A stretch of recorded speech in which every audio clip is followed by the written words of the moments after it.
Welcome to Live, Life Inspired Views for Every Day. My name is Chris Meyer, and I'm a curious soul. When I was a school counselor a long time ago, the Iowa Teacher of the Year came to our school and spoke to the staff. I remembered that he asked us to raise our hands if we were firstborns, secondborns, middles, and then babies growing up. Then he asked, those of you who were born after the first one, did your parents say everyone's name until they got to yours? There was a unison, oh yeah. Someone said, even the dog's name.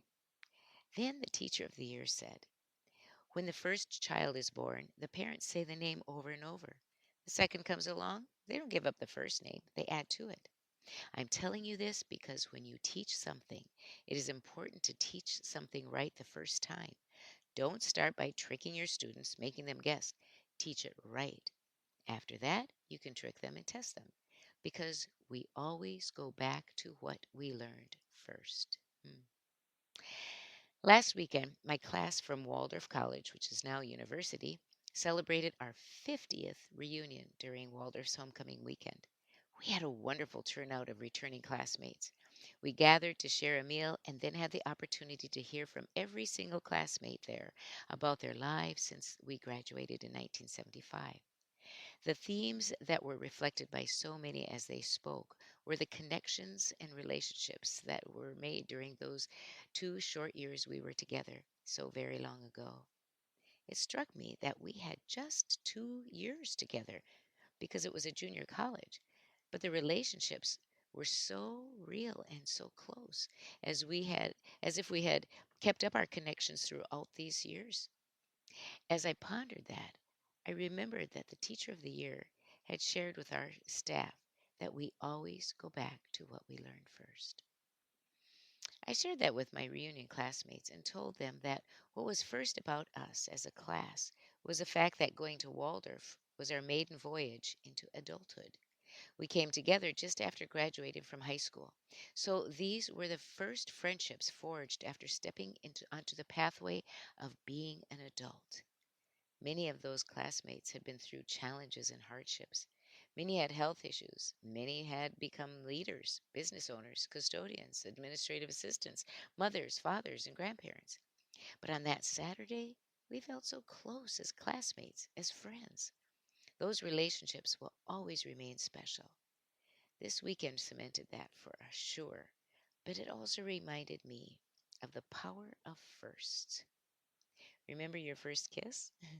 Remember your first teacher. Remember your first rejection.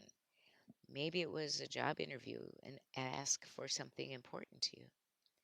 Remember the firsts. But the first friendships at different stages in our lives always remain in our memory. Reflecting on first brought my memory of learning to read in first grade to my mind. I can remember seeing a paper from my first grade teacher, Mrs. Nienfeld. She looked at me and wrote, "Good," with a purple magic marker. I remember seeing those letters and not knowing what they said. Soon I did. First, I remember my first choir rehearsal at Waldorf College. The sound totally blew me away. There are so many first memories. I hope you're starting to think of some of them now. So now try reflecting on the importance of them and if they left a trail of some kind in your path, a change of direction, an introduction to a character trait you were determined to grow, a commitment to a relationship. Many important things can come from reflecting on a memory that lingers or produces a strong feeling. Think of first feelings when you heard something. For us older people, we remember those first feelings upon hearing the assassination of President Kennedy or when the Challenger blew up. First feelings so often include the place you were when you heard the things you are remembering. Now we have our first pandemic to add to our memory of events that we take into our future. I wonder what we'll do with that. Firsts often become part of the pattern formed in the fabric of our personality, our values, or our spirit. We often describe the way we are by attributing it to some experience or something said. I remember the first time I heard a teacher praise my potential.